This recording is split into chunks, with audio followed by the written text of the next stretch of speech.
নমস্কার বন্ধুরা, আজকের রেসিপি ডিম দিয়ে লাউয়ের তরকারি। ভীষণই সুন্দর খেতে হয়। চিংড়ি মাছ কিংবা মাছের মাথা দিয়ে তো লাউয়ের ঘন্ট আমরা খেয়েই থাকি। আজকে আমি বানাবো ডিম দিয়ে লাউ ঘন্ট। ভীষণই সুন্দর হয়। তার জন্য সবার প্রথমে একটা কড়াই বসিয়ে দিয়েছিলাম। কড়াইটা গরম হয়ে গেলে কড়াইয়ের মধ্যে দিয়ে দিলাম সর্ষের তেল। ফোড়নের জন্য এখানে দিয়েছি কালো জিরে, হাফ চামচের মতো কালো জিরে দিয়েছি। এখন দিয়ে দেবো একটা পেঁয়াজ। পেঁয়াজকে একটু কুচি করে কেটে নিয়েছি। তেলের মধ্যে পেঁয়াজ কুচনো দিয়ে হালকা হাতে একটু নাড়াচাড়া করে নেব। খুব বেশি ভাজার প্রয়োজন নেই, হালকা একটু নাড়াচাড়া করে নিতে হবে। লাউয়ের তরকারিতে আমরা পেঁয়াজ রসুনটা দিই না, তবে যেহেতু আমি ডিম দিয়ে বানাচ্ছি সেই কারণে এই রান্নাটায় পেঁয়াজের ব্যবহারটা করছি। এবার এর মধ্যে দিয়ে দিচ্ছি বেশ কয়েকটা কাঁচা লঙ্কা মধ্যে থেকে চিড়ে নিয়েছি। তারপরে দিয়ে দিলাম নুন।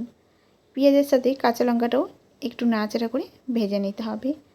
তারপর এখানে দিয়ে দেব আদা রসুন বাটা। এবার আদা রসুনটাকে পেঁয়াজের সাথে একটু ভালো করে আবারও রান্না করে নেব। একটু নাড়াচাড়া করে আদা রসুনটাকে একটু কষিয়ে নেব। যেহেতু ডিম দিয়েছি, একটু পেঁয়াজ আর রসুন না দিলে খেতে কিন্তু একদমই ভালো লাগবে না। এরপর দিয়ে দিলাম এখানে হাফ চামচ হলুদের গুঁড়ো, হাফ চামচ লঙ্কার গুঁড়ো। এখন আবারও ভালো করে মিশিয়ে নেব। রান্নাটা ভীষণই সুন্দর হয়। ভালো করে মশলাটাকে কষিয়ে নিতে হবে যাতে করে মশলা থেকে কাঁচা গন্ধ না ছাড়ে। ভালো মতো কষানো হয়ে গেলে এখন ভালো করে নাড়াচাড়া করে নেব মশলাটাকে। এবার দেখো মশলা কষানো হয়ে গেছে, মশলা থেকে তেল ছেড়ে এসছে।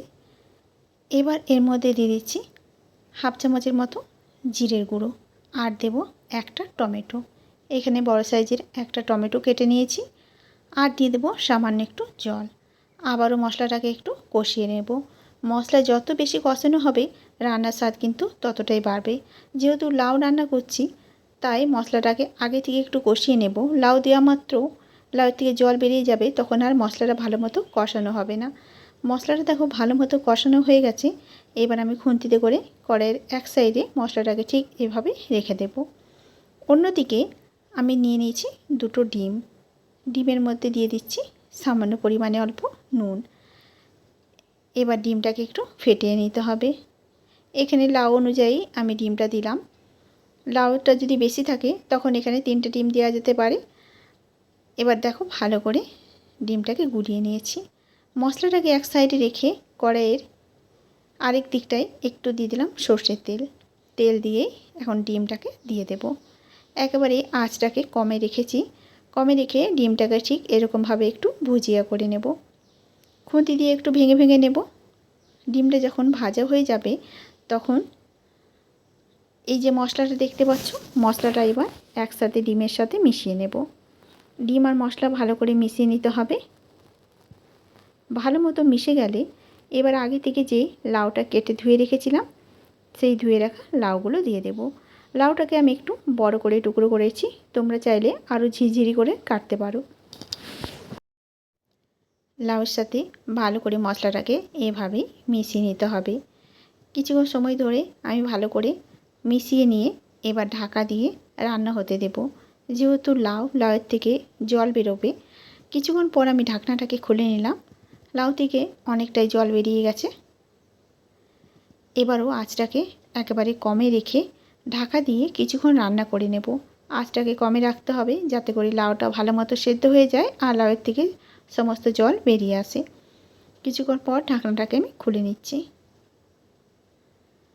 লাউ থেকে জল অনেকটাই প্রায় শুকিয়ে এসছে আর লাউটা কিন্তু ভালো মতো সেদ্ধও হয়ে গেছে।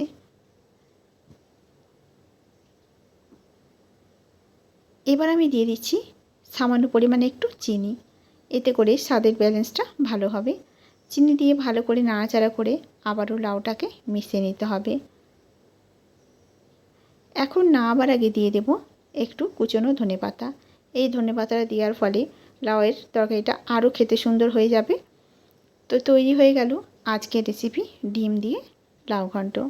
আজকের রেসিপি তোমাদের কেমন লেগেছে অবশ্যই কমেন্ট করে জানাবে। যদি ভালো লাগে ভিডিওটাতে একটা লাইক করে দিও।